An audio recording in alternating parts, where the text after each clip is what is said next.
uh, such a joy to again connect with the doctors group. Was John's epistle 3 books మీరు at a stretch చాలా కాలం చదివారు.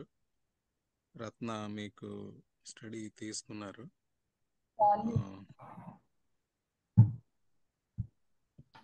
Just minute, నేను share can I share the screen? Uncle, yes, Sanjay, you are the co-host now. Yeah, advanced sharing options.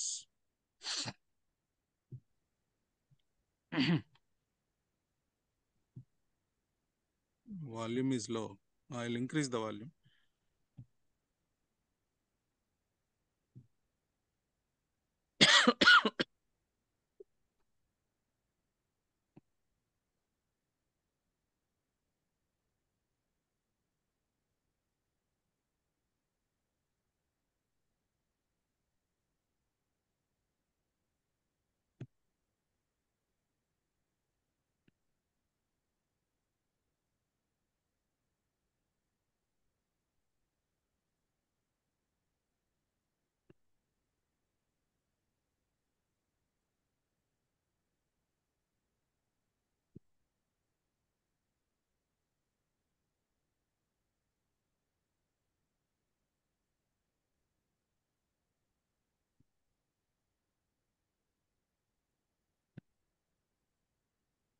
ఈరోజు యాక్చువల్గా baby sleeping, అందుకని నేను వేరే చోటకు వచ్చాను. మరలా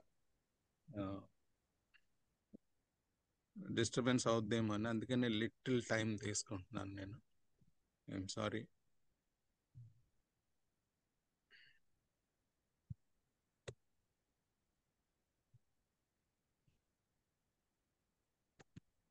చూడమ్మా, నా స్క్రీన్ షేర్ అవుతుందా ఇప్పుడు? Yes, Uncle. అయింది uncle. All right.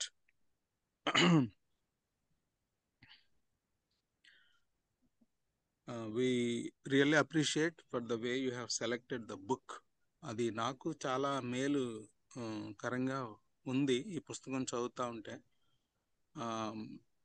For the past few months Ratna మీకు టీచ్ చేసింది.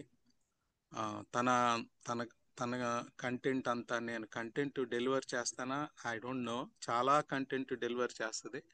Because she is basically by teaching, her professionally, she is a teacher, but by passion I am a teacher. So by profession she is a teacher and by passion I am a teacher. So మరి నేను అంత content deliver చేయలేకపోవచ్చు, but with in the limits I will take you through the book of మలాకి. Each book చదువుతూ ఉన్నప్పుడు fascinating themes మనకి కనబడతా ఉంటాయి. ఈచ్ బుక్ చదివినప్పుడు వెరీ ఫ్యాసినేటింగ్ థీమ్స్. మీరు 1 John కానీ 2 John కానీ 3 John కానీ చదివినప్పుడు గుడ్ ఫ్యాసినేటింగ్ థీమ్స్ మనం అందరం కూడా గ్రిప్ చేయబడ్డాం. అలాగే మలాకి పుస్తకాన్ని కూడా చదివేటప్పుడు will be gripped by the fascinating theme or themes. Major theme కానీ మైనర్ థీమ్స్ కానీ ఈ బుక్ చదివేటప్పుడు విల్ బి డెఫినెట్లీ ఫ్యాసినేటింగ్. ఇంకొకటి ఏంటంటే ఈ బుక్ యొక్క కీ థీమ్ గనక చూసినట్లయితే ప్రజెంట్ సిచ్యువేషన్కి చాలా రెలవెంట్. ఎందుకు అంటే అంచె దినములలో అపాయకరమైన కాలములు వచ్చునని తెలుసుకో తిమోతి. నేను ఎక్కడి నుంచి మాట్లాడుతున్నానంటే ఈ మాట తిమోతికి వ్రాసినటువంటి 2వ పత్రిక 3వ అధ్యాయం నుంచి 1-2 వచనాల నుంచి మాట్లాడుతున్నాను. మీరు వినండి, సరిపోతుంది. అంత్యదినములలో అపాయకరమైన కాలములు వచ్చునని తెలుసుకోండి తిమోతి. మనుషులు స్వార్థప్రియులను, బెంకములాడువారును, తల్లిదండ్రులకు అవిధేయులను అని మొదలుపెట్టి మాట్లాడుతూ ఉంటాడు. ఏమిటి అంటే మనుషులు స్వార్థప్రియులు, బెంకములాడువారు, తల్లిదండ్రులకు అవిధేయులు. ఇలాంటి situation, there is no honour in the family as father and mother, as a teacher and a children, a student, as a worker and an authority. So ఇక్కడ ఎనీ ఇన్స్టిట్యూషన్లో ఆనర్ లేని రోజులు వస్తాయని తెలుసుకో తిమోతి. నిజంగా చెప్పాలి అంటే అలాంటి రోజుల్లో మనం ఉన్నాం. Losing honour and we are not, ఎందుకంటే దేవుని పట్ల ఆనర్ లేకపోవడంతో అన్ని రిలేషన్షిప్స్లో కూడా అది రిఫ్లెక్ట్ అయిపోతుంది, అన్ని ఇన్స్టిట్యూట్స్లో కూడా అది రిఫ్లెక్ట్ అయిపోతుంది. యాక్చువల్గా మలాకి పుస్తకంలో ముఖ్యమైనటువంటి థీమ్ ఏంటంటే honouring God, honour my name, honor my name. God is time and again asking in this book to honor his name. Actually, that's the major theme in the book of Malachi, which is very relevant to the present contemporary society. అందుకు కాబట్టి మీరు select చేసినటువంటి ఈ book నిజంగా ఎంతో సమకాలీన సమాజానికి చాలా అద్దం పడుతుంది ఈ పుస్తకం. బిఫోర్ ఐ గో, అంటే ఈరోజు నేను ఈ బుక్ని మీకు ఇంట్రడ్యూస్ చేయాలని ఇష్టపడుతున్నాను. I may not go in to the book, but I will introduce the book. ఈ బుక్ని మీకు ఇంట్రడ్యూస్ చేయటానికి ముందు దీంట్లో ఉన్నటువంటి మేజర్ థీమ్ ని బయటికి తీసుకురావాలని నేను ఇష్టపడుతున్నాను. అదే ఏం లేదు, మేజర్ థీమ్ నేను చెప్పిందే ఆనరింగ్ గాడ్. మీరు చదువుతారా ఒక మాట? So you have not resolve to honour my name అంటున్నాడు ప్రవక్త ద్వారా ఇశ్రాయేలీల ప్రజలతో దేవుడు. చదువుతారా మాట? 2:2 and 3:16. ఎక్కడ బ్రదర్? సెకండ్ మలాకి గ్రంథం. We are now seeing the introduction to the book of Malachi అండి. 2:2, second chapter, second verse. Okay. If you do not listen and if you do not set your heart to honor my name, says the Lord. Set your hearts to honor my name. So you need to set your hearts to honor my name. You have not set your hearts to honor my name. ఒక translation ఏమని ఉంటుందంటే you have not resolved to honor my name. That is what the Lord is accusing about the people of Israel in the book of Malachi. ఇంకొక context లో కూడా ఇదే మాట మనకి కనబడుతుంది. 3:16 లో కూడా ఆనర్ గురించి. Then those who feared the Lord talked with each other, and the Lord listened and heard. A scroll of remembrance was written in his presence concerning those who feared the Lord and honored his name. Honored his name. God is going to honor them. He will remember. He will make note of it. And he will record their names, those who honor him. What a great honor God is giving. And he is asking us to honor him. Not only asking just, he is asking to set our hearts. One translation it says that to resolve to honor his name. ఎక్కడ problem వస్తుందంటేనండి, when we fail, when we have not resolved to honor his name, every area, every institution affect అయిపోతుంది. For example, if I don't honor God's name, if I don't honor God, what will happen చెప్పండి? కొన్ని reflections, how it reflect my honoring God, how I reflect my dishonoring God in my life. కొన్ని చెప్పండి, ఏ ఏరియాస్లో ఇది effect అవుతుంది? if I don't honor God, if I don't resolve to honor God, my life would not be a blessing. My life would not be a blessing. ఇంకా family life కొంచెం disturb అవుతుంది. ఎందుకంటే because we cannot honour persons at our home also when we don't honor God. We don't honor God. It affects our relationships in the homes. ఇంకా workplace, marketplace. Yeah, workplace, marketplace, everything. This is the key root anamata, root for Christianity. ఒక రకంగా చెప్పాలంటే I really love to read the book, study this book and teach this book to you. Brother, it ఇంకా effects ఆ relationship with God as well. Romans లో చదువుతాం కదా, దేవుడికి ఇవ్వవలసిన ప్రైజ్ అండ్ ఆనర్ ఆయన ఎక్నాలెడ్జ్ Yeah. చేయకుండా ఆయనకి ఇవ్వవలసిన ఆనర్ అండ్ ప్రైజ్ ఇవ్వకపోతే విల్ బి అంటే futile thinking, dark and hearts, debased minds కి వెళ్ళిపోతాం, అన్ని Yeah. సిన్ఫుల్. Yeah. ఆ చాప్టర్ అంతా దాని గురించే. రోమన్స్. అందుకనే అందుకనేనండి ఈ ఈ ఈ మలాకి పుస్తకంలో అడుగుతున్నాడు అనమాట, set your hearts first. Is it automatic to honour God? Automatic గా ఆనర్ చేసే స్వభావం no. మంది? Like, No, no, may no. not, may not. No, no, no. You are right. You have to resolve. Make a choice. Before we go into the book study, shall we may resolve? Lord, I really want to honor Yes. your name as we go through this book, and I want to give my best attention to this book by honoring you. I will honor the teaching, honor your word, what you are going to teach me in this book of Malachi. Lord, I want to honor. Yes. If we make a choice, and before we just go into the study of this book, God will honor us. Really, God will honor us. Therefore, my my appeal to all of you is, let us set our hearts, or let us resolve, or let us make a choice. Lord, I want to honor you as you are going to teach me through the book of Malachi. And Lord, help me to set my heart and see wherever there is a dishonor in my life, and set my heart, set my things, set things right. So, if this note, let us start this book of Malachi.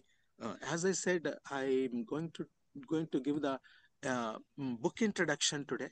I will introduce the book. As you have already said, no, if I honor God, I will honor God-given body. ఇక్కడ కొన్ని రాసి పెట్టాను, చదవండి ఒక్కొక్కటి. కనిపిస్తున్నాయా? Reflection అని. Yeah. Reflection. God-given కనిపిస్తుంది. body for reflection. Yes, yes, brother. Yeah. So if I honor God, I honor God-given body because it is His temple. So I need to keep the body fit.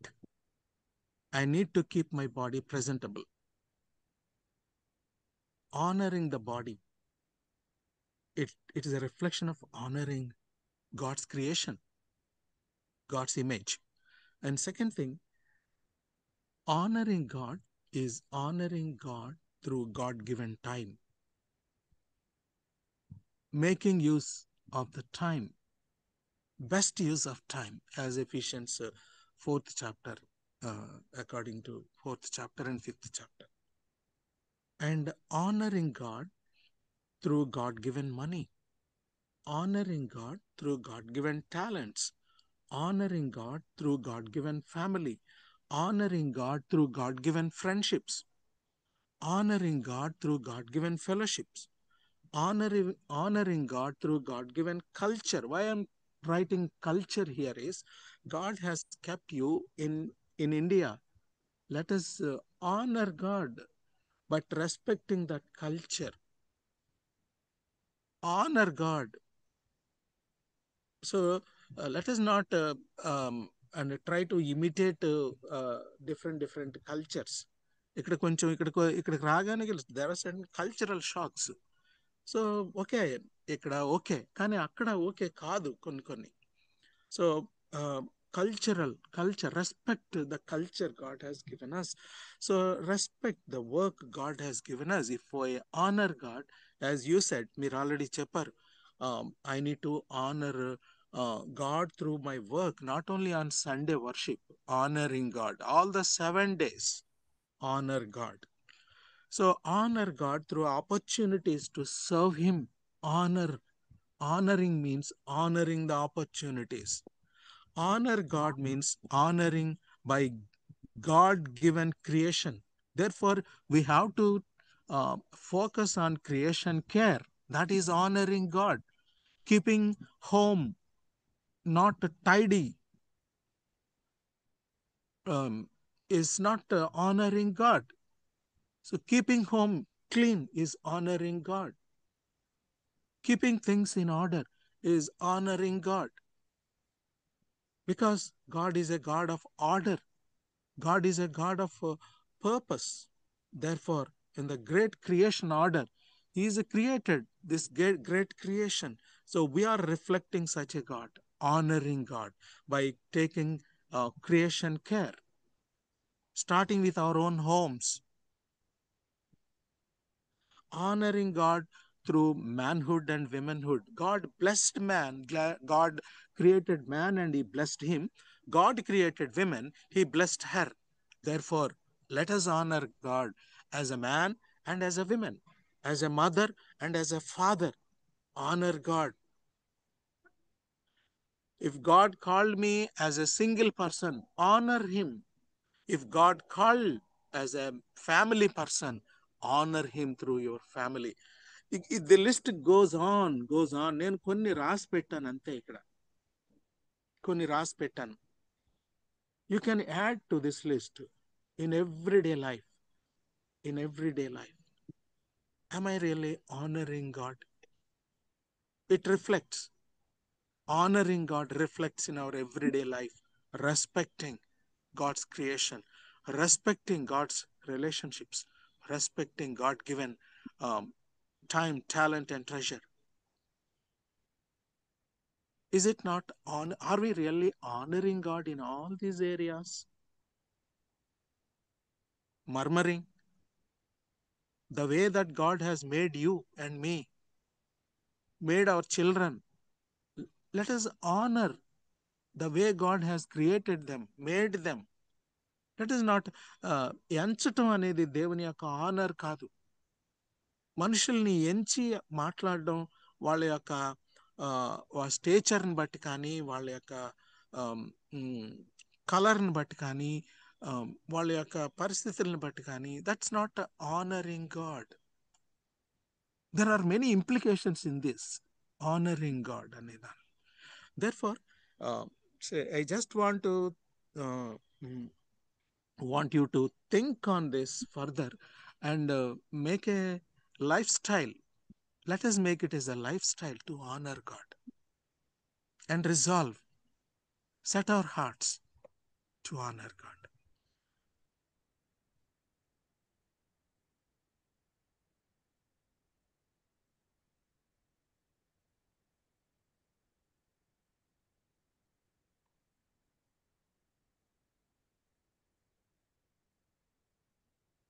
Before we go into the book, before I introduce the book, let us understand what it is. What is the meaning of the word honor?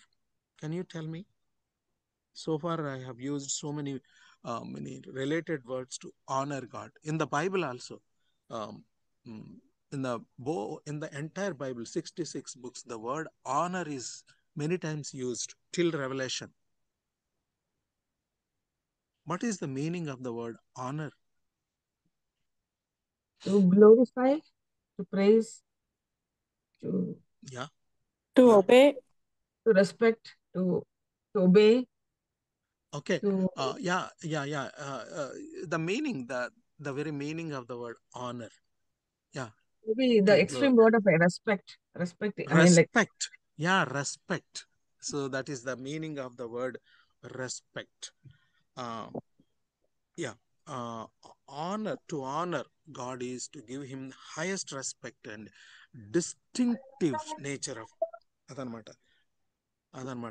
Honoring God is you are distinct. I cannot compare God with any person or anything. You are distinct. That is the utmost respect, highest respect, that is honor. Or to recognize highest authority, that is giving honor in heaven and on earth. So therefore, honoring God is very important. Because of Romans, as someone referred, Romans first chapter, because of man's crookedness, man's sinful nature, neither man has recognized his God's authority nor honored him అని ఉంటుంది Romans లో ఒక translation లో.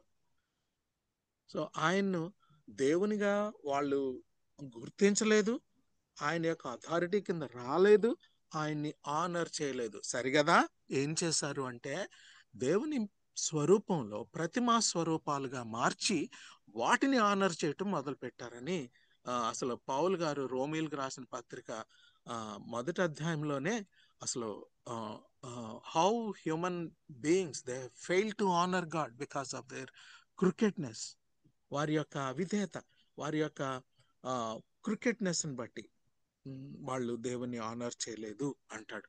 However some at least remnant coming under the authority of his incarnate word and written word for their faith and conduct.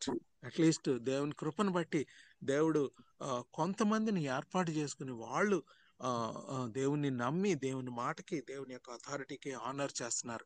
అలాంటి గుంపులో మనల్ని అందరినీ దేవుడు చేర్చినందుకు I really praise God and thank God. That is what honouring అనేది చూసాము. రెండోది why honour అనేది చూద్దాం. ఇప్పుడు వాట్ ఆనర్ అనేది చూసాము, ఇప్పుడు వై ఆనర్ అనేది చూద్దాం. వై ఆనర్ మీన్స్ రెవల్యూషన్ లో చూసిన రెవల్యూషన్ బుక్ లో గనక చూసినట్లయితే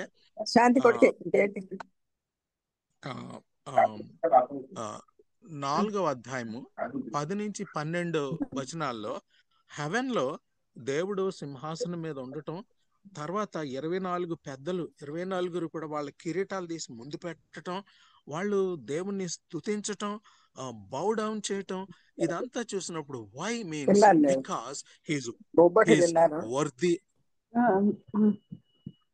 ప్రేమలత అందరూ కొంచెం మ్యూట్ చేసుకోమని మర్చిపోయింటారు ఎవరు.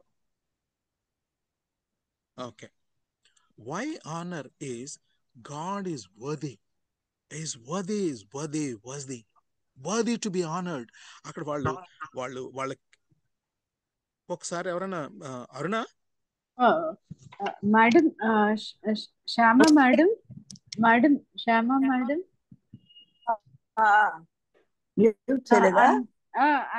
మ్యూట్ చేస్తున్నాను.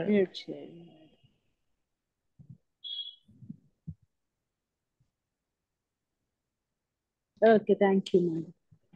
Shall I continue? Yes.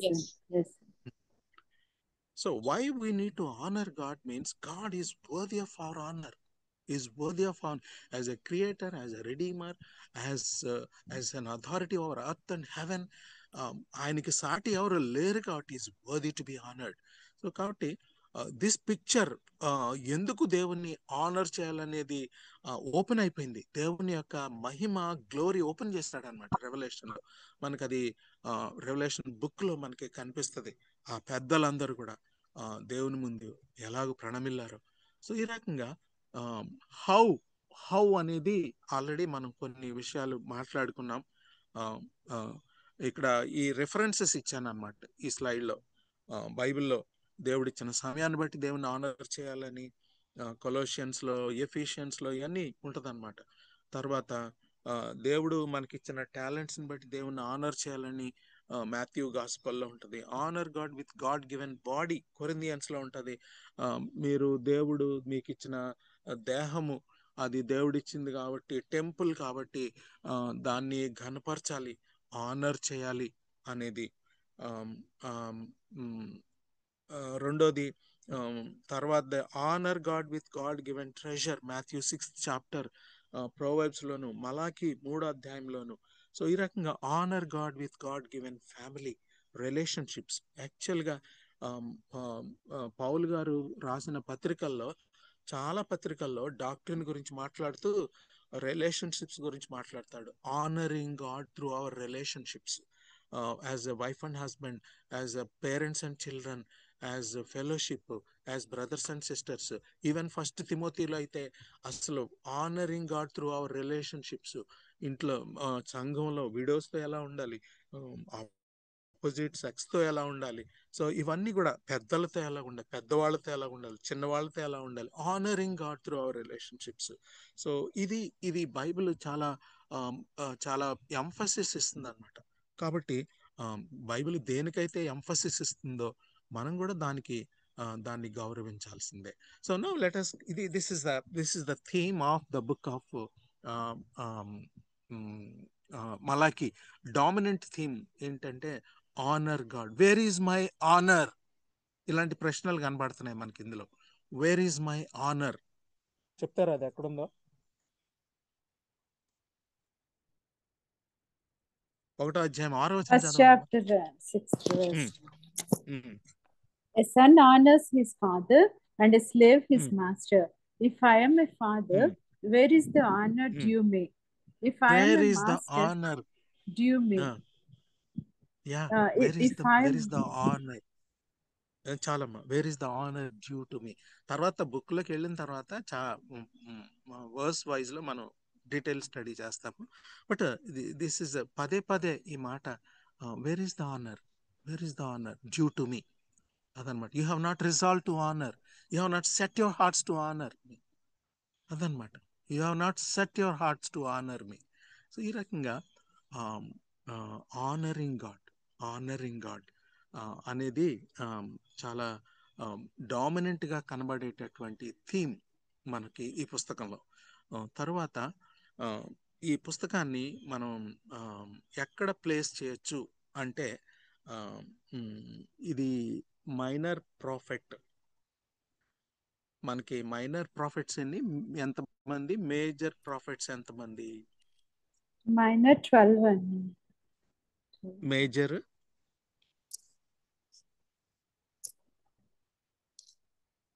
చెప్పచ్చు, లెక్క పెట్టి చెప్పచ్చు. మేజర్ ప్రాఫిట్స్ 5 అన్నా. ఐజియా అంటే దేంతో కలుపుకుని? అంటే ఇర్మియా విలాపవాక్యాలు కూడా రాశారు. అది కలుపుకుని 5. Okay, right, thank you. ఈ ప్రవక్తల్లోనమ్మా కొంతమంది ప్రవక్తలు చెర బయట ఉన్నప్పుడు రాశారు. కొంతమంది ప్రవక్తలు చెర లోపల ఇజ్రాయేల్ ఉన్నప్పుడు దేవుడు లేపుకున్నాడు. కొంతమంది ప్రవక్తల్ని చెర తర్వాత లేపుకున్నాడు. ఇప్పుడు ఇది మీకు కొంచెం క్లియర్గా ఉంటుంది ఈ పిక్చర్. బిఫోర్ ఎగ్జైల్ అంటే చెరకు ముందు చాలా వార్నింగ్స్ ఇచ్చాడు. మీరు గనక మాట వినకపోతే మీరు చెరలోకి వెళ్ళిపోతారు అనేది చాలా ప్రవక్తల ద్వారా. వాళ్ళు వినలేదు. దేవుడు అప్పుడు ఏం చేశాడంటే చెరలోకి పంపించాడు, డిసిప్లిన్ చేశాడు.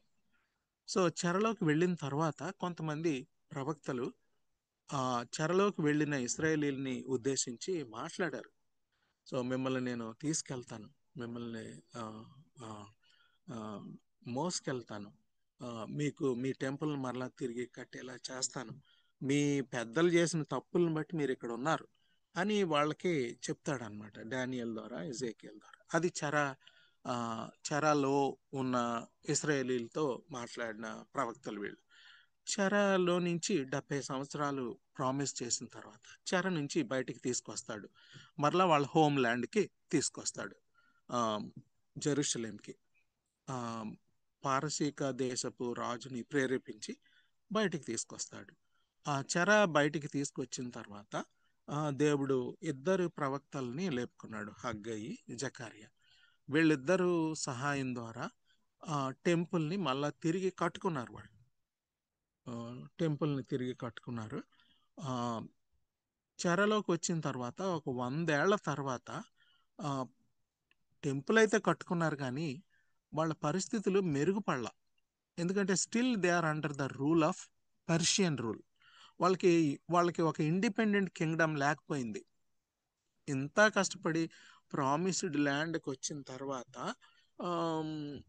వాళ్ళకి ఇండిపెండెంట్ ల్యాండ్ లేకుండా పోయి వాళ్ళు మరలా ఒక రకమైన చెర, అంటే డైరెక్ట్గా కాకపోయినా they are under Persian rule.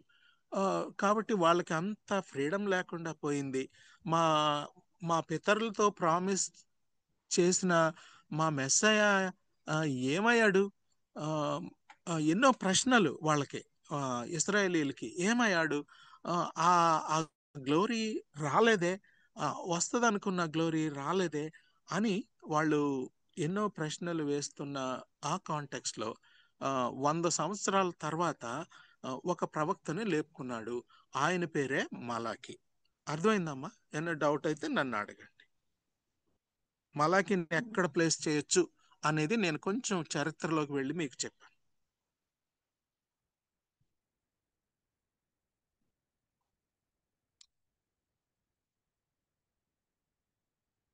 Is it okay? Yes. Okay. ఈ రకంగా మలాకీని అక్కడ అలా ఎక్కడ ప్లేస్ చేయొచ్చు చరిత్రలో అనేది చూసామన్నమాట. అయితే మలాకీ గ్రంథం తరువాత Malachi is the last old testament profit. అదనమాట. మలాకీ ఓల్డ్ టెస్టమెంట్ ప్రాఫిట్స్లో చివరి ప్రవక్త. అయితే నూతన నిబంధన ఆరంభానికి ముందు మత్తయి సువార్తలో మనం యేసు ప్రభు రావటం, ఆయన అరైవల్కి ముందు జాన్ ద బ్యాప్టిస్ట్ అనేటటువంటి నూతన నిబంధనలో ఉన్నటువంటి ప్రవక్తకి, పాత నిబంధనలో ఉన్నటువంటి మలాకీ ప్రవక్తకి మధ్యలో ఒక 400 సంవత్సరాలు గ్యాప్ ఉంది. ఇంకా ఆ టైంలో ఇశ్రాయేలీల్లో ప్రవక్త లేడు. ప్రజలు ప్రవక్త లేని టైం అన్నమాట అది. అయితే దాని హిస్టరీ కనుక కొంచెం బ్రీఫ్గా చెప్తాను, వినండి. చాలా బ్రీఫ్గా చెప్తాను. చాలా పెద్ద హిస్టరీ ఇది. ఆ 400 ఇయర్స్ హిస్టరీ కనుక చూసినట్లయితే, దేవుడు బబిలోనియన్ కింగ్డమ్ తర్వాత పర్షియన్ కింగ్డమ్ చూస్తాము. పర్షియన్ కింగ్డమ్ తర్వాత గ్రీక్ కింగ్డమ్ ఎంటర్ అయింది. ఈ 400 ఇయర్స్ ఎర్లీ టైంలో ఈ గ్రీక్ డైనాసిటీలో ఏమైందంటే, అలెగ్జాండర్ టైంలో ఇక టోటల్గా ఇక క్రిస్టియానిటీ లేకుండా అసలు వీళ్ళు ఏం చేస్తారో తెలుసా? టెంపుల్లో ఒక పందిని తీసుకొచ్చి సాక్రిఫైస్ చేయటం, అది సాక్రిలిజ్. It was a సాక్రిలిజ్. ఇక ఇశ్రాయేలీలకి ఎంత అవమానం అంటే అంత అవమానం, ఇంకేం చేయలేక అలా చూసుకుంటూ ఉన్నారనమాట. వాళ్ళు ఎంత గొప్ప నేషన్ని ఈ గ్రీక్స్ వచ్చి ఆక్యుపై చేసి వాళ్ళ డైనాసిటీ ప్రామినెంట్గా చేసి అంతా కూడా వాళ్ళ లాంగ్వేజ్ కానీ అంతా కూడా గ్రీక్ లో పెట్టి తర్వాత రిలీజియన్ని, వాళ్ళ యొక్క దేవతల్ని తీసుకొచ్చి పెట్టేశారనమాట, ఆ గ్రీక్ కల్చర్ని. ఇక ఎక్కడ కూడా మరి జూయిష్ కల్చర్ లేకుండా చేసేయటానికి చూశారు. తర్వాత కొంతమంది రిలీజియస్ పీపుల్లో మెకాబియన్స్ అని, వాళ్ళని ఏమంటారంటే ఒక హ్యామర్ లాంటి మనుషులు అనమాట. వాళ్ళు ఏం చేశారంటే ఇక ఊరుకోలేదు, వీళ్ళని చంపి పడేశారు. ఈ గ్రీక్స్లో ఇలాగా సాక్రిలీజ్ చేస్తున్న వైనాన్ని. అప్పుడు మరలా తిరిగి టెంపుల్లో ఈ ఈ సాక్రిఫైసెస్, రైట్ సాక్రిఫైసెస్ మొదలైనవి. ఆ తర్వాత మెకాబియన్స్ తర్వాత రోమన్స్ వచ్చారు. ఈ రోమన్స్ వచ్చిన తర్వాత వాళ్ళు they are very particular about taxes. వాళ్ళు ఎక్కువగా వీళ్ళ దగ్గర నుంచి ట్యాక్సెస్ వసూలు చేయాలని, తర్వాత వాళ్ళ టైంలో బాగా డెవలప్ చేశారు రోడ్స్ అవన్నీ కూడా. ఒక రకంగా ఇశ్రాయేలీలకి చాలా కష్టతరమైనప్పటికీ, ఇంకొక రకంగా దేవుడు ఈ 400 ఇయర్స్ పీరియడ్లో it was a testing time. ఒక రకంగా ప్రభువు రావటానికి మార్గం సరళం చేయబడింది. ఎందుకంటే ట్రాన్స్పోర్టేషన్ ఈజీ అయిపోయింది. తర్వాత అక్కడ అంటే యూనిఫామ్ లాంగ్వేజ్లోకి అందరూ కూడా వచ్చేసారు. ఎక్కువ మంది గ్రీక్ లాంగ్వేజ్లోకి వచ్చారు. ఆ టైంలో మరి తర్వాత న్యూ టెస్ట్మెంట్ గ్రీక్లోకి ట్రాన్స్లేట్ చేయటం, ఎక్కువ మంది చదువుకోవటానికి వీలుగా దీన్ని చేయటం. ఎందుకంటే ప్రమోట్ చేస్తారు, గ్రీక్ వాళ్ళు బాగా ప్రమోట్ చేస్తారు. ఇంకా మనకి కామన్ లాంగ్వేజ్ ప్రమోట్ చేసినట్లుగా ప్రమోట్ చేస్తారు. సో ఆ రకంగా యేసుక్రీస్తు ప్రభువారు రావటానికి చాలా ఆయన ఆగమనానికి చాలా బాగా మార్గాన్ని సరళం చేసింది ఈ యొక్క 3 dynasty, Greek dynasty, Maccabean dynasty and Roman dynasty. మీరు ఇంట్రెస్ట్ ఉంటే మీరు హిస్టరీలోకి వెళ్ళి చదవచ్చు. ఈ 400 years it was not a silent period. కొంతమంది సైలెంట్ పీరియడ్ అంటారు. దేనికి సైలెంట్ పీరియడ్ అంటే ప్రవక్తల ద్వారా మాట్లాడేదానికి silent period. Otherwise God is working, God is working through and in and through the people of God. కొంతమంది రెమనెంట్ ఉన్నారు ఇంకా ఆ టైంలో కూడా. సో ఈ రకంగా మనం చూసినప్పుడు సో మలాకి ఈజ్ ద లాస్ట్ ప్రాఫెట్. ఇంకొక రకంగా చెప్పాలంటే his book is like a it links the New Testament. It's a bridge between Old Testament and the New Testament. Malachi book is the bridge between New Testament and the Old Testament. So with this little దీన్ని ఎట్లాగా ఎక్కడ దీన్ని ఈ layout ఏంటి, ఎక్కడ place చేయొచ్చు ఈ బుక్ని అనే దానికి చిన్న ఇంట్రడక్షన్ మీకు ఇవ్వాల్సి వచ్చింది. Nothing much about the prophet. ఈ పుస్తకంలో సాధారణంగా ప్రాఫెట్ తాలూకు తల్లిదండ్రుల గురించి కానీ లేకుంటే అతని యొక్క బ్యాక్గ్రౌండ్ కానీ ఆయన ఊరు కానీ ఏమేమి లేదు. ఫస్ట్ వర్స్ చదవండి.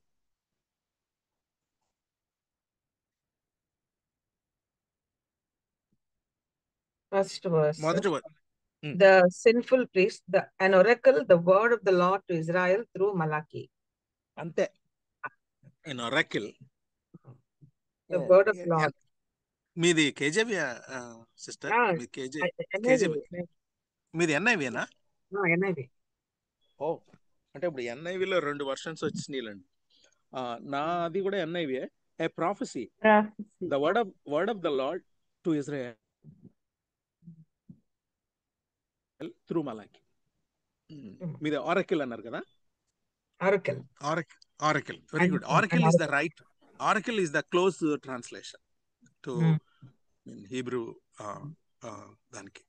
యా, వర్డ్ ఆఫ్ గాడ్ అనేది జనరల్ వర్డ్. ఆరకిల్ అనేది అర్థం ఏంటంటే బర్డెన్. ఆరకిల్ అనే మాటకి అర్థం ఏంటంటే బర్డెన్.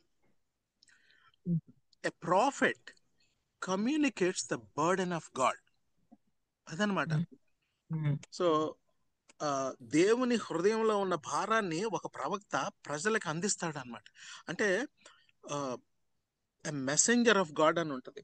మలాకి అనే మాటకి అర్థం ఏంటంటే messenger of God. The very meaning of the word Malachi is the messenger of God. Simply ఆయన పేరు మాత్రమే ఇవ్వబడింది.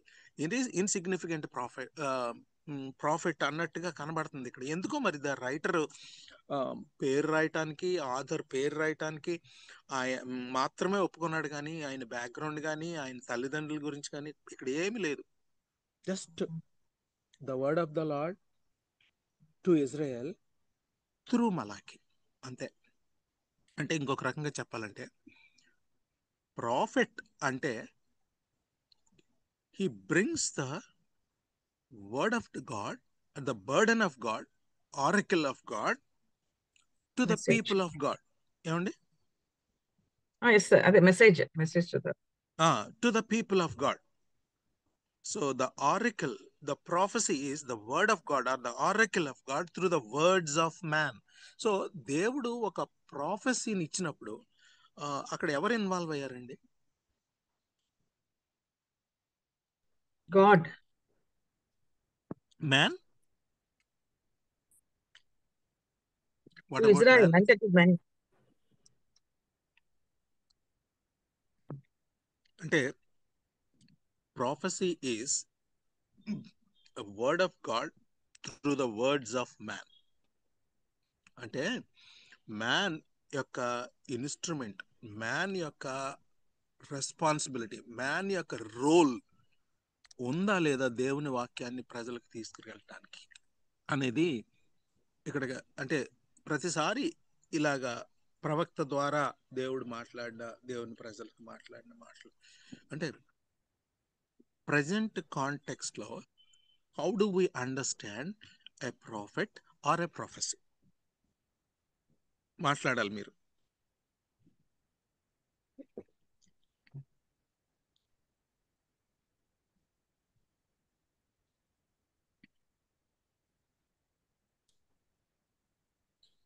ప్రెసెంట్ కాంటెక్స్ట్ లో ప్రాఫిట్స్ ఉన్నారా లేదా ఫస్ట్ థింగ్, అయితే ప్రాఫిటిక్ మినిస్ట్రీ ఉందా లేదా second thing, what does it mean by understanding what is the understanding of prophet's job, and in the New Testament ఎరాలో అసలు ప్రాఫిటిక్ మినిస్ట్రీ కానీ ప్రాఫిట్ కానీ ని ఎలాగ మనుషులు తీసుకుంటున్నారు, They were not receiving them well. ఎలాగ అర్థం చేసుకోవాలి మనం న్యూ టెస్ట్మెంట్ కాంటెక్స్ట్ లో ప్రాఫిట్ ని ఎలా ప్రాఫెసీని ఎలా అర్థం చేసుకోవాలి? It was not very well received, brother. And they Yeah. rejected also. People have rejected. Yeah అంటే పీపుల్ సైడ్ నుంచి నేను మాట్లాడలేదండి సిస్టర్. మనం అసలు ప్రాఫిట్ అన్నప్పుడు ప్రాఫెసీ అన్నప్పుడు మనం ఎలా అర్థం చేసుకోవాలి? ఓల్డ్ టెస్ట్మెంట్ కాంటెక్స్ట్ లో ఎలా అర్థం చేసుకోవాలి, న్యూ టెస్ట్మెంట్ కాంటెక్స్ట్ లో ఎలా అర్థం చేసుకోవాలి? Old Testament law, they were giving the message from the God to the people. Very good. The message was from the God to the people. Very good. ఇప్పుడు present context లో we cannot say whether they're really receiving it from the God to that message to give to the people. Okay. Or sometimes their own ideas ఇవ్వచ్చు, ఇచ్చే అవకాశాలు ఉన్నాయి. Okay, so okay, ఇంకా యాక్చువల్గా అసలు basic గా చూసినట్లయితే ఎవరు మాట్లాడుతున్నారు చెప్పండి. మనకి ఇప్పుడు వర్డ్ లో కూడా బ్రదర్ న్యూ టెస్ట్మెంట్ లో ప్రాఫెసీస్ కూడా వాళ్ళు ఓల్డ్ టెస్ట్మెంట్ ప్రవక్త ఎలా చెప్పారు, ప్రవక్త అలాగ చెప్పారని వాళ్ళు కోట్ చేస్తూ ఉంటారు. అది న్యూ టెస్ట్మెంట్ లో ఓల్డ్ టెస్ట్మెంట్ కాంటెక్స్ట్ ని చెప్తూ ఉంటారు. అది నా అభిప్రాయం. కాబట్టి what is the inference? So okay, that's your observation. Eternal properties ఎప్పుడు they are valuable, eternal. Now also it applies to us and me also. Yeah, that is true. I am not contradicting that, but my basic fundamental question is prophet అని new Testament లో Old testament లో ఇచ్చిన title new Testament లో ఉందా అసలు? Profits ఆ title same title వీళ్ళకి ఇవ్వచ్చా? First question అది. లేదన్నా,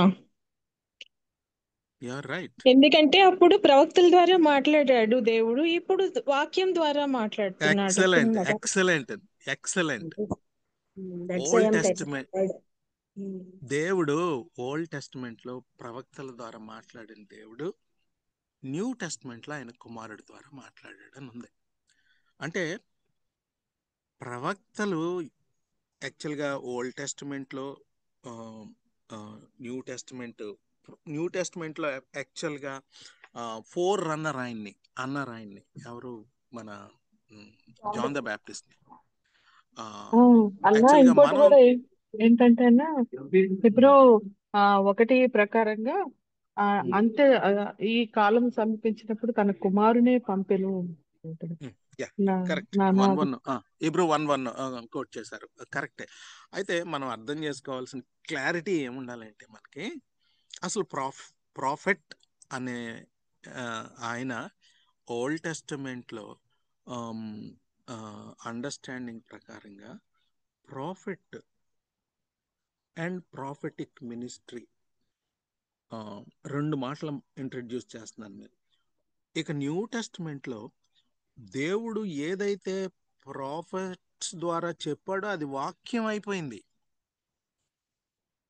కాబట్టి దేవుడు చెప్పినటువంటి మాటలు, ప్రాఫిట్స్ ద్వారా పలికిన మాటలు, డాక్యుమెంటేషన్ అయిపోయిన మాటలతో ప్రాఫిట్స్ జాబ్ ఆగిపోయింది. ఇంకా తర్వాత మాట్లాడిన ప్రాఫిట్స్ మాటలు ఇంకా రాయబడలేదు, అది వాక్యం అవ్వలేదు. కాబట్టి ఓల్డ్ టెస్టిమెంట్ లో ప్రాఫిట్స్ కి ఇచ్చిన టైటిల్ న్యూ టెస్టిమెంట్ ఫలానా ప్రాఫిట్ జాన్ గారు ఫలానా ప్రాఫిట్ అనటానికి ఆ టైటిల్ పెట్టడానికి స్కోప్ లేదు అనేది నేను అంటున్నాను వాక్యం యొక్క వెలుగులో. Yes or no? Yes. Thank you. ఇంకా ఎవరికైనా డౌట్స్ ఉంటే అడగొచ్చు. న్యూ టెస్టిమెంట్ లో ఆయన శిష్యుల ద్వారానే మాట్లాడారు వాక్యం ద్వారా. ప్రాఫిట్స్ అనేవాళ్ళు ఇంకా న్యూ టెస్టిమెంట్ లో లేరు. న్యూ టెస్ట్మెంట్ లేరు. వచ్చేసరికి యేసుక్రీస్తు ప్రభు వారి 12 మంది ఎగ్జాక్ట్లీ. శిష్యులు they went around the world to preach his yeah word. That is yeah prophecy. Yeah ఆయనే very good. Direct so you are very clear that prophets అనే యొక్క అంటే దేవుడు డెసిగ్నేట్ చేసినటువంటి ప్రాఫిట్స్ లేఖనాలని వ్రాయించినటువంటి వాళ్ళ నోట్లో నుంచి దేవుడు ఏ మాటలైతే ఇన్స్పిరేషన్ ద్వారా పేతురు రాసిన పత్రికలో మనం చూసినట్టు దేవుడు వాళ్ళ నోట్లలో నుంచి ఏ ఇన్స్పిరేషన్ ద్వారా వచ్చిన మాటలు వాళ్ళు రాయించి పెట్టేశారో అది మనకి వాక్యం అయింది. ఆ తర్వాత మరలా మనకి ప్రాఫిట్స్ ఆ టైటిల్లో రావటానికి లేదు. అయితే ప్లీజ్ లిసన్, ప్రాఫిటిక్ మినిస్ట్రీ ఉంది. ప్రాఫిట్స్ లేరు కానీ ప్రాఫిటిక్ మినిస్ట్రీ ఉంది. ఏంటి అంటే what does it mean by అంటే ప్రాఫిట్స్ అనే టైటిల్ ఇప్పుడు లేదు కానీ ప్రాఫిటిక్ మినిస్ట్రీ ఉంది అంటే ఎలాగూ అని మీరు అడగొచ్చు. వాట్ ఈజ్ ప్రాఫిటిక్ మినిస్ట్రీ అంటే ప్రాఫిటిక్ మినిస్ట్రీ ఏం చెప్తుంది అంటే జ్యోతిష్కం చెప్పదు. ప్రాఫిటిక్ మినిస్ట్రీ అంటే దేవుడు ప్రవక్తల ద్వారా దేవుని ప్రజల్ని హెచ్చరిక చేయటానికి రాబోయే ప్రమాదాన్ని నుంచి వాళ్ళని తప్పించటానికి చెప్పినటువంటి ప్రవచనాలు అవి. పెళ్ళి అవుతుందా లేదా, నీకు పిల్లలు ఎంతమంది, ఆడపిల్ల పుడుతుందా, మగపిల్లడు పుడతాడా, నీకు ఉద్యోగం వస్తుందా, ఇది వస్తుందా, అది అసలు ప్రవచనం యొక్క స్కోప్లో లేదు. Very rarely God promised to the Old Testament people. That is a rare thing. అది ప్రవచనంలోకి ఇంక్లూడ్ కాదు అది. సో ప్రవచనం అన్నప్పుడు, ప్రొఫెటిక్ వర్డ్ అన్నప్పుడు అది ప్రజల యొక్క క్షేమాన్ని గురించి చెప్పేది, ప్రజల యొక్క రాబోయే ఉగ్రత గురించి మాట్లాడేది, రాబోయే డేంజర్స్ గురించి చూడండి మీరు ప్రవక్తలు రాసిన పుస్తకాలు అన్నిటిలో కూడా దేవుని ప్రజల్ని హెచ్చరిక చేసి సరిచేసి వాళ్ళ యొక్క ఉగ్రత గురించి, వాళ్ళ రాబోయే దాని గురించి తప్పుకోవటానికి, వాళ్ళు సరిచేసుకోవటానికి ఇవన్నీ మాట్లాడినటువంటి మాటలు అన్నమాట ప్రవచనంలో వచ్చిన మాటలు. ఇంతేగాని సో రెండు విషయాలు ఉన్నాయన్నమాట. Forth telling, foretelling. ప్రవచనంలో forth telling, foretelling. So అంటే అక్కడ పరిస్థితులకు అనుకూలంగా ఎలాగ వాళ్ళు మసులుకోవాలి అనేది ఫోర్త్ టెల్లింగ్. ఫోర్ టెల్లింగ్ ఏంటంటే రాబోయే కాలం ఎలా ఉంటుంది అనేది చెప్పటానికి ఫోర్ టెల్లింగ్. ప్రవచనంలో రెండు ఉంటాయి కానీ ఏ రకమైన ఫోర్త్ టెల్లింగ్ ఉంటుంది, ఏ రకమైన ఫోర్ టెల్లింగ్ ఉంటుంది అనేది మనకు అర్థం కావాలి. లేకపోతే చాలా మంది ఇక్కడే మిస్టేక్స్ చేసే ప్రమాదం ఉంది. సో ప్రవచనంలో రెండు ఉన్నాయి, ఫోర్త్ టెల్లింగ్ ఉంది, ఫోర్ టెల్లింగ్ ఉంది. ఫోర్త్ టెల్లింగ్ ఏంటంటే అప్పటి సమకాలీన ప్రజలకి ఇచ్చే సందేశం. ఫోర్ టెల్లింగ్ ఏంటంటే రాబోయే కాలంలో ఎలా ఉంటాయి రోజులు, ప్రభు వస్తాడు, మెస్సయ్య వస్తాడు. That is foretelling. So in every prophecy there is forthtelling and there is foretelling. అయితే న్యూ టెస్టమెంట్ ప్రాఫెటిక్ మినిస్ట్రీలో ఎనీ ప్రాఫెట్ అంటే ప్రవచనాత్మకమైనటువంటి బోధ న్యూ టెస్టమెంట్లో కూడా ఉంది. ఏంటా ప్రవచనాత్మకమైన బోధ అంటే దేవుని యొక్క వాక్యాన్ని సమకాలీన ప్రజలకు రిలేట్ చేసే బోధ. రెండోది ఏంటంటే రాబోయే రోజులకి హెచ్చరిక చేసేటటువంటి బోధ. అది ప్రవచనాత్మకమైనటువంటి బోధ. కానీ ప్రవక్తలు లేరు. ఆల్రెడీ ఈ ప్రవచనాత్మకమైనటువంటి బోధ ఎక్కడి నుంచి తీసుకోవాలి అంటే రిఫరెన్స్ ప్రవక్తలు ప్రవచించినటువంటి మాటల్లో నుంచే తీసుకోవాలి. దానికి బయట తీసుకోవటానికి వీల్లేదు. ఎందుకంటే అదే స్టాండర్డ్, అదనమాట. దాంట్లో నుంచే, ఆ మాటల్లో నుంచే, దాంట్లో నుంచి, ఆ కాంటెక్స్లో నుంచి బయటికి వెళ్ళటానికి వీల్లేదు. నేను కొంచెం టైం తీసుకొని మీకు ఈ మాటలు చెప్పడం జరుగుతుంది. మీరు అర్థం చేసుకున్నారని నేను అనుకుంటున్నాను. Any clarification you want on this? Brother, can you just tell me fourth telling అదేంటన్నారు ఒకసారి? ఫోర్త్ టెల్లింగ్ అర్థమైంది, రాబోయే కాలంది. ఫోర్త్ టెల్లింగ్ ఏంటంటేనండి, ఇప్పుడు యెషయా ప్రవక్త ఉన్నాడు. యెషయా ప్రవక్త ప్రవచించిన ప్రవచనంలో, అరే మీరు ఉత్సవాలు చేసుకుంటున్నారు, ఇవన్నీ చేసుకుంటున్నారు, కానీ అసలుది చేయట్లేదు అని అప్పటి కాలంలో ప్రజలు ఏ విధంగా విచ్చలవిడిగా ఉన్నారో దాన్ని గురించి మాట్లాడింది fourth telling. Okay. Four telling ఏంటంటే, ఇంకా 6వ అధ్యాయంకి వచ్చేసరికి, 5వ అధ్యాయంకి వచ్చేసరికి ఒక శిశువు పుట్టెను, కుమారుడు అనుగ్రహింపబడెను. ఇది ప్రభువు గురించి చెప్పిన మాటలు. Basically, we see two things in the prophets' words: forthtelling and foretelling. Basically, foretelling is about the Messiah. Basically, ఇంకోటి ఏంటంటే డేంజర్, లైక్ మిమ్మల్ని ఎగ్జైల్లోకి పంపించేస్తాను మీరు మాట వినకపోతే. ఇది ఫోర్టెల్లింగ్. సో మీరు ఇప్పుడు ఇలా చేస్తున్నారు, మీరు ఇలా చేయకూడదు, ఫోర్త్ టెల్లింగ్, మీరు మార్చుకోవాలి. దట్ ఈస్ అప్పటి వాళ్ళ సమకాలీన ప్రజల తాలూకు బిహేవియర్ని అడ్రస్ చేసేది fourth telling. Am I clear? Yes, brother. Yeah. So ఒకవేళ ఎవరైనా మా బోటోళ్ళు ప్రాఫిటిక్ మినిస్ట్రీ చేయాలి అంటే ప్రాఫిట్స్ లేరు.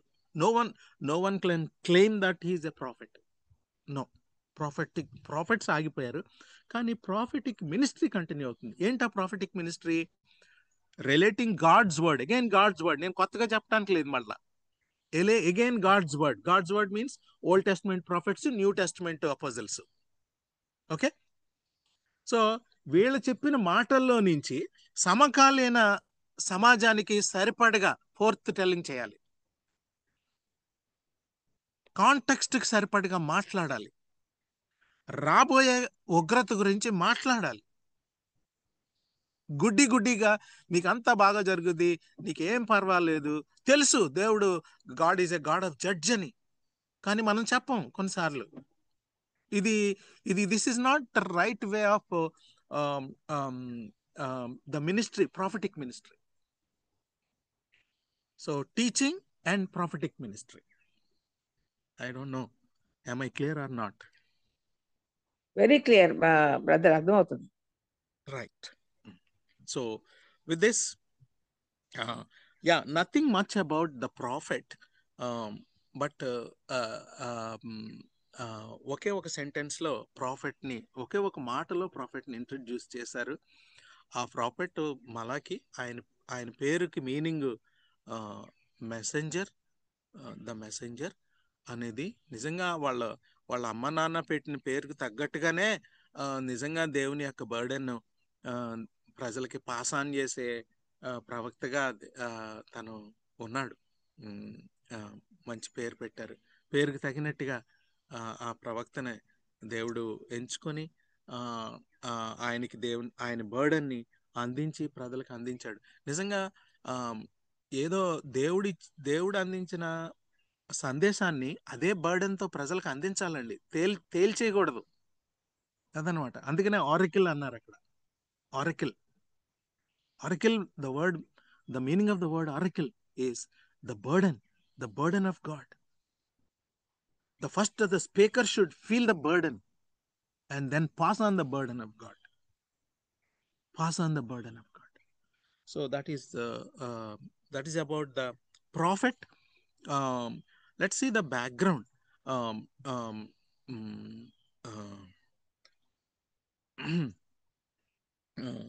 ఈ పుస్తకం రాసే టైంకి ప్రజల యొక్క బ్యాక్గ్రౌండ్, అంటే ఈ పుస్తకం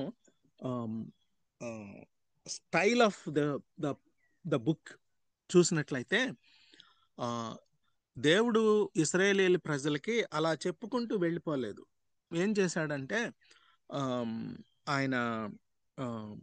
ఆయన ఏది నా ఆనర్ అన్నాడు అనుకో దేవుడు, వాళ్ళు వెంటనే మేమెందుకు నిన్ను ఆనర్ చేయలేదు, వెంటనే తిరుగుబాటు ప్రశ్న అనమాట.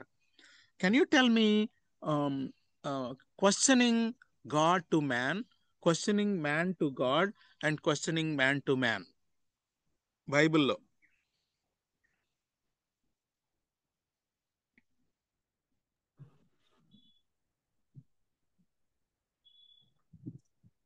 can you tell me a few occasions where God questioned man and man questioned God and man questioned man?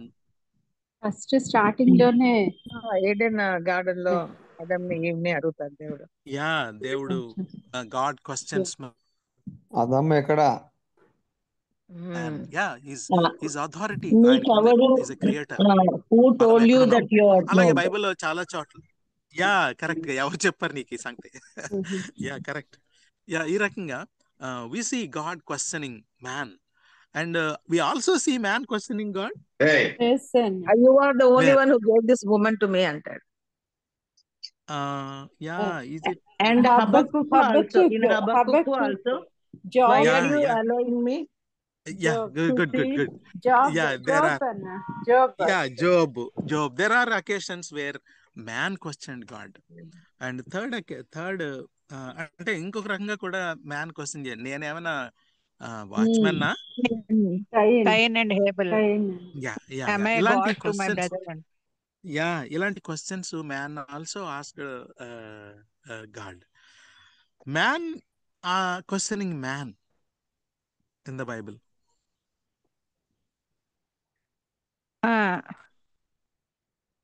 First నేమిరాలు అడుగుతుంది కదా, నేను బిడ్డని అడిగానా, ఇచ్చారు, ఇచ్చిన తర్వాత బిడ్డ sick అయిపోయాడని.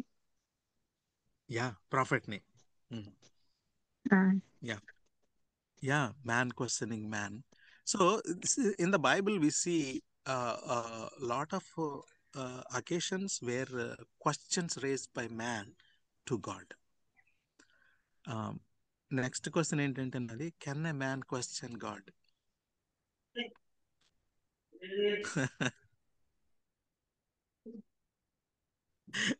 Tricky question. Can a man question God? Maybe we can. Certain Maybe times we when can. Yes. Maybe we can. We can. Our honest questions. అదనమాట అక్కడ. Yes. Our honest question. See, Habakkuk's questions honest కాదా చెప్పండి? Honest questions. God answers our honest questions. There are some dishonest questions. అంటే దేవుణ్ణి ఇరకాటంలో పెట్టడానికి వేసే ప్రశ్నలు అన్నమాట అవి. మనకి క్లియర్ గా యేసు ప్రభుతో శాస్త్రులు పరిచయాలు వేసిన క్వశ్చన్స్ చాలా ఉన్నాయి. అవునంటారు కాదంటారు? ఇరకాటంలో పెట్టే క్వశ్చన్ ఏమండి? సమ్ టైమ్స్ అలాంటి క్వశ్చన్స్ కి దేవుడు యేసు ప్రభు కొన్నిటికి ఆన్సర్ చేశాడు, కొన్నిటికి ఆన్సర్ చేయలేదు అనుకోండి. కానీ బైబిల్లో please listen, all our honest questions are answered by God. Amen. Don't think that I cannot question God anaddu. If your honest questions, your humble questions are all answered by our God. He is our Father. Honest questions. But to dishonor చేసే questions ఉన్నాయి చూసారు, వాటిని దేవుడు ఎలా address చేశాడో చూద్దాం ఇక్కడ. These are all dishonored questions. They are one side they are dishonoring God, the other side they are questioning God here. ఇది ఇంకా చాలా హారిబుల్ సిచ్యువేషన్ అన్నమాట ఇది. అంటే మనం దేవుడి దగ్గర ఆనెస్ట్ గా లేకుండా దేవుడిని కొన్నిసార్లు ట్రిక్కీగా దేవుడిని క్వశ్చన్ చేస్తాం. మనం ముందు అసలు మన లైఫ్ ని సరి చేసుకోకుండా, ఇలాగెందుకు చేశాడు, అలాగెందుకు చేశాడు దేవుడు, నువ్వెందుకు ఇలా చేసావు. సో కొన్ని దేవుడు కూడా అది డిజానెస్ట్ క్వశ్చనా లేకపోతే ఆనెస్ట్ క్వశ్చనా, లేకుంటే వాళ్ళ పరిస్థితుల్లో వాళ్ళకున్న పరిస్థితులను బట్టి యాంగ్జైటీలో వేసిన క్వశ్చనా, God can understand. sometimes dishonest questions also God took. Sometimes God understood. ఒకవేళ వాళ్ళ యొక్క డిజానెస్టీ హెల్ప్లెస్ కండిషన్లో నుంచి వచ్చిందా, యాంగ్జైటీలో నుంచి వచ్చిందా, వాళ్ళ హెల్ప్లెస్ సిచ్యువేషన్లో నుంచి వచ్చిందా, God can understand some times ఈ ఆన్సర్స్.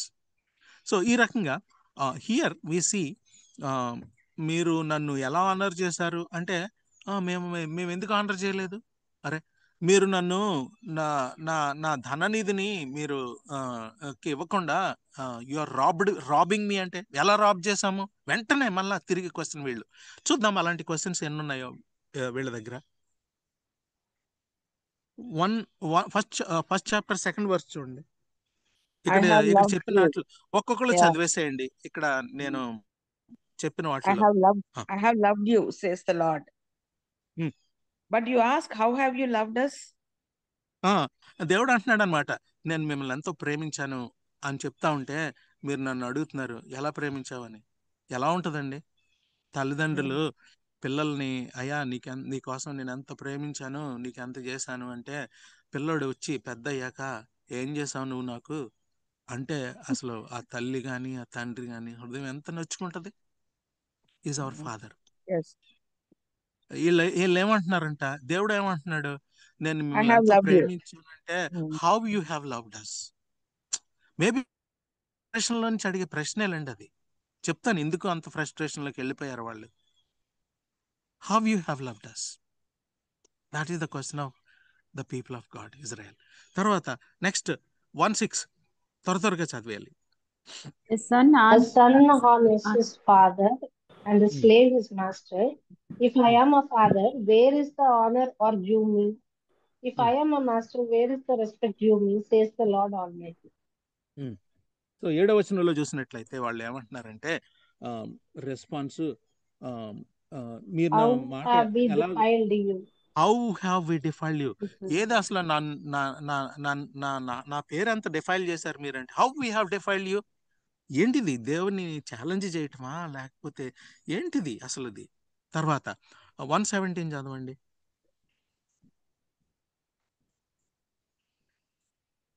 117 లేదన్నా. సారీ, ఉంది 117 ఉంది. 117 లేదు. 117 లేదు. సారీ దీంట్లో ఉంది. 2:17 చదవండి. 217. సారీ 2:17.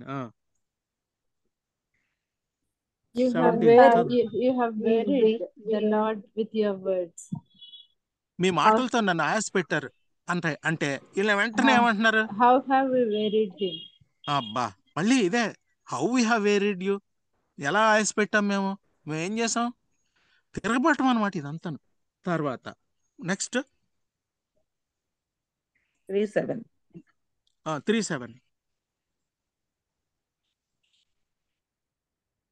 చదవండి అమ్మా. Ever since the time of your forefathers, you have turned away from my decrees and have not kept them. Return to me me, తాతల and I దగ్గర will నుంచి return to you. మీ తాతయ్యల దగ్గర నుంచి నా మాటలకి అవిధేత మీరు చూపిస్తున్నారు. నా వైపు తిరగట్లేదు, మీరు కాన్స్టెంట్ గా నా నుండి వైదొలుగుతున్నారు అంటే వాళ్ళు ఒప్పుకోవాలి కదా. ఏమన్నారంటే how are we to return అని అడుగుతున్నారు. అడుగుతున్నారు మేము ఎలా తిరిగి, రిటర్న్ టు మీ అన్నాడు ఆయన. How we have to return? ఇంకేమి రిటర్న్ అవ్వాలి? ఆల్రెడీ టెంపుల్ దగ్గరికి వచ్చాము, మా హోమ్ ల్యాండ్కి వచ్చాము, టెంపుల్ వర్షిప్ స్టార్ట్ చేసాము. టెంపుల్కి వస్తే ఆయన దగ్గరికి రిటర్న్ అయినట్టేనా? ఓకే, చూద్దాం తర్వాత ఇవన్నీ డీటెయిల్డ్ గా. 8th verse లో కూడా ఉందన్న. Will a mere mortal rob God? Yet you rob me. అదే. But you ask, how are we robbing you? మళ్ళీ సో మీరు నన్ను రాబ్ చేస్తున్నారు, నా ధననిది అంటే how we have robbed you. వెంటనే ప్రశ్న మరలా. సో ఈ రకంగా 3 అధ్యాయాల్లో 4వ అధ్యాయం వేరే దేవుడు రెస్టరేషన్ గురించి మాట్లాడతాడు. 3 అధ్యాయాలు మాత్రం మరి ఇక దీన్ని ఏమంటారంటే రైటర్స్ రిటారిక్ క్వశ్చన్స్ అంటారు. రిటారిక్ అంటే రైటర్స్ కాదు, మామూలుగా గ్రామర్లో వీటిని రిటారిక్ క్వశ్చన్స్ అంటారు. ఇలాగ ఎందుకు చేసామంటే మేం చేసాం అదనమాట. ఇంత ప్రేమిస్తున్నాను నిన్ను అంటే ఏం ప్రేమించావు? సో అదనమాట రిటారిక్ క్వశ్చన్స్. సో ఈ పుస్తకం అంతా కూడా డైలాగ్ ఫామ్లో ఉంటుంది ఎక్కువగా. 3 అధ్యాయాలు కూడా. 4వ అధ్యాయం మాత్రం దేవుడు ఇంకా వాళ్ళకి ఛాన్స్ ఇవ్వకుండా మాట్లాడాడు. 3 అధ్యాయాల్లో అవకాశాలు ఇస్తా ఉన్నాడు. వాళ్ళు మాట్లాడనిచ్చాడు, వాళ్ళని ప్రశ్న ఏనిచ్చాడు వాళ్ళని.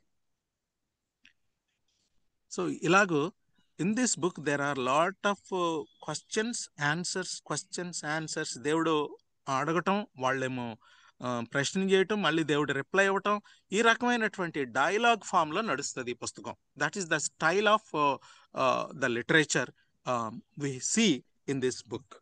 ఓకే, ద హిస్టారిక్ బ్యాక్గ్రౌండ్ చూసాం మనం, ద స్టైల్ ఆఫ్ లిటరేచర్ చూసాము, narrative, the style of narrative చూసాము. తర్వాత ఆథర్ గురించి కూడా మనం కొంత చూస్తాము. తర్వాత ఈ 100 years తర్వాత డిక్లైన్ చూస్తామన్నమాట. దేవుణ్ణి డిస్టింక్టివ్గా చూడడం అనేది తప్పిపోయింది వాళ్ళలో. తర్వాత వాళ్ళు ఎందుకో డిమారలైజ్ అయిపోయారు. వాళ్ళ హోమ్ ల్యాండ్కి వచ్చిన తర్వాత స్టిల్ మేము పర్షియన్ రూల్లోనే ఉండాలా అనే ఉద్దేశంతోనూ, తర్వాత సెల్ఫిష్ అయిపోయారు, లేజీ అయిపోయారు. మందిరం పని ఉండగా వాళ్ళ సొంత ఇళ్లలు కట్టుకుంటాం అనేది అక్కడ హగ్గై పుస్తకంలో కనబడుతుంది కదా. They became selfish, they became demoralize. ఎందుకంటే వాళ్ళ రిలేషన్షిప్ పాడైపోయినాయి. 2వ అధ్యాయంలో చూసినట్లయితే వాళ్ళు కొత్తగా పెళ్లి చేసుకున్న భార్యల్ని వదిలిపెట్టేసి ఆ చుట్టూ ఉన్న కానాని స్త్రీలను తెచ్చుకుని పెట్టుకున్నారు. సో ఈ రకంగా రిలేషన్షిప్ లాస్ట్ అయిపోయింది, డైరెక్షన్ లాస్ట్ అయిపోయింది, కాన్ఫిడెన్స్ పోయి చివరికి ఏమంటున్నారంటే ఇంకేం చేస్తాంలే దేవుడి సేవ. అది ఏ వచనంలో ఉంది? 3వ అధ్యాయము చూడండి ఒకసారి.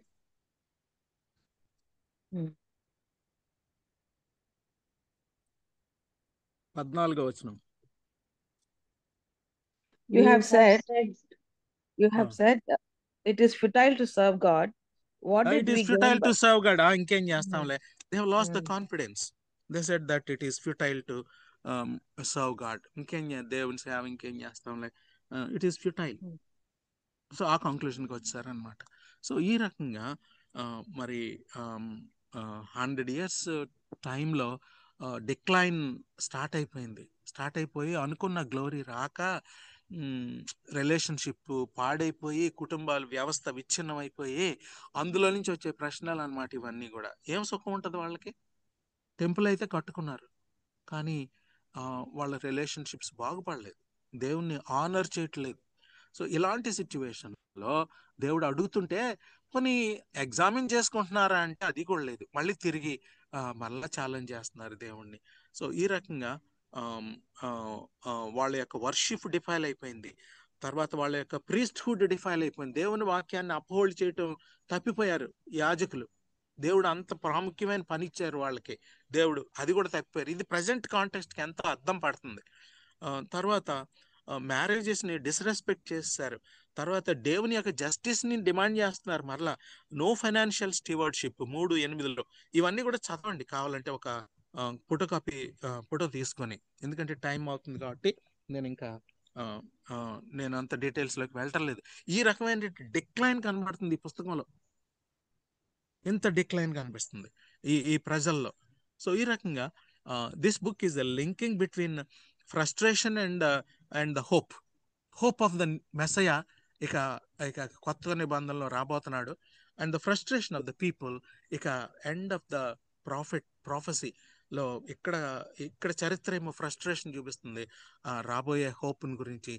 ఈ 2 థింగ్స్ని కనెక్ట్ చేసే బ్యూటిఫుల్ బుక్ ఇది. And it is also not only asking people to honor him, but the book is also reassuring God's love. I have loved you. ఎంత చక్కగా అడుగుతున్నాడో చెప్తున్నాడో దేవుడు, I have loved you. That is reassuring his love. రెండోది ఏంటంటే God is reminding them that he will hold them responsible, accountable. When he comes, he is going to judge them అని చెప్తున్నాడు. ఇంకోటి ఏం చెప్తున్నాడంటే రిటర్న్ అవ్వమంటున్నాడు. Repent and return and restore. And ఇంకోటి ఏంటంటే రీసెట్ యువర్ హార్ట్ అంటున్నాడు. So finally God is reassuring is coming about and reassuring his future judgment, reassuring his restoration. అది 4వ అధ్యాయంలో కనబడుతుంది. This is a beautiful book which we can study. ఇది ఈ పుస్తకాన్ని గురించినటువంటి లిటిల్ ఇంట్రడక్షన్. దీని మీద మీకు ఏమైనా చిన్న డౌట్స్ ఉంటే అడగొచ్చు. మీ అంతటి మీరు ఈ బుక్ని క్షుణ్ణంగా కొంచెం చదివి రావచ్చు. నేను ఆల్రెడీ కొన్ని మీకు ఇన్సైట్స్ ఇచ్చాను కాబట్టి అది మైండ్లో పెట్టుకుని ఈ బుక్ని మీరు చదివి నెక్స్ట్ రావచ్చు. Any doubts and any questions? Am I clear in introducing the book to you? Yes. The background? and the timeline about the author, about the major theme and all these things మనం చూసాం. So బుక్ని చదివే ముందు ఇది చూడాలన్నమాట, ఈ background చూడాలి. Background చూడకుండా book అర్థం కాదు లోపలికి వెళ్ళేటప్పుడు. So thank you. ఇంకేమీ క్వశ్చన్స్ కానీ ఎనీ క్లారిఫికేషన్స్ కానీ మీరేమి అడగకపోతే over to the today's leader. Anna, thank you so much, Anna.